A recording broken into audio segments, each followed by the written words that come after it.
Another blockbuster of a report regarding the real reason the United States felt it had to assassinate Qasem Soleimani. The Trump White House says Soleimani was killed because he was on the verge of killing Americans with some type of terrorist attack on 4 U.S. embassies. But to date, no one in or out of the administration has been able to confirm any such planned attack. And this weekend, Secretary of Defense Mike Esper threw even more cold water on this White House explanation, saying he saw no evidence of an imminent attack on embassies. In fact, it is appearing that the pretext for the assassination of Soleimani was at best a muddled, unconfirmed piece of bad intel, or at worst, a lie, just a blatant lie. On a matter so important that it could lead to war, is there a history of our government lying? Yeah. Vietnam. It began because of the Gulf of Tonkin incident, where in 1964, a U.S. destroyer came under attack from the North Vietnamese. Problem is, it never happened. In his memoirs, Secretary of State McNamara, the guy in charge back then, admits it was all made up. Iraq War #1, U.S. citizens who did not want us to go to war with Iraq were told that Saddam Hussein's soldiers were killing babies in Kuwait by taking them out of incubators in a hospital and throwing them on the floor, stepping on them. So said this tearful young lady who convinced Americans at the time that we should go to war. They took the babies out of the incubators. Took the incubators and left the children to die on the cold floor.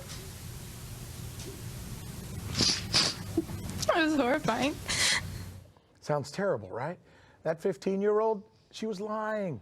She was coached to do so by a PR company hired by the White House. The truth is, not a single baby was ever killed or taken out of incubators.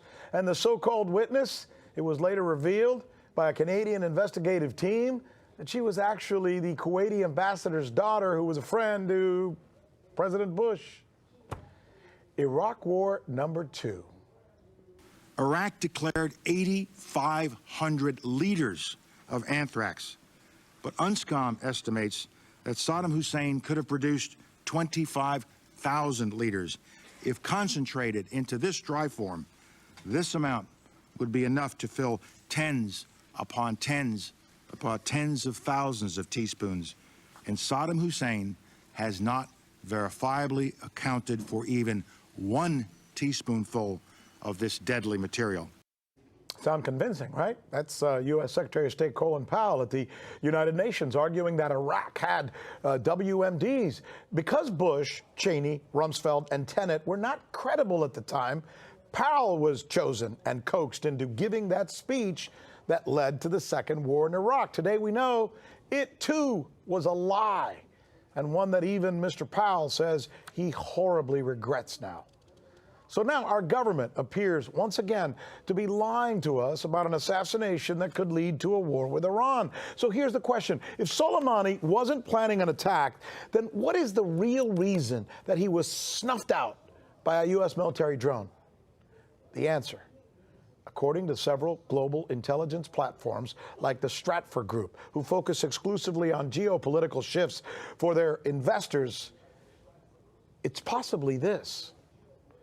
Iran and Saudi Arabia were beginning the early stages of a détente of sorts, a coming together, a possible truce without, key here, without Washington's blessing. This truce was being mediated by Pakistan and Iraq. In fact, the reason that Soleimani arrived in Iraq on that day when he was hit with the drone that killed him, when he was assassinated, was to meet with Iraqi Prime Minister Adil Abdul Mahdi, who would then take Soleimani's message and deliver it to the Saudis. He was the go-between. Why were the Saudis suddenly warming up to Iran?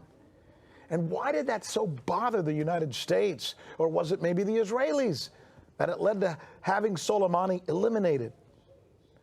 Was keeping the Saudis and the Iranians apart as enemies the real reason that Soleimani was assassinated?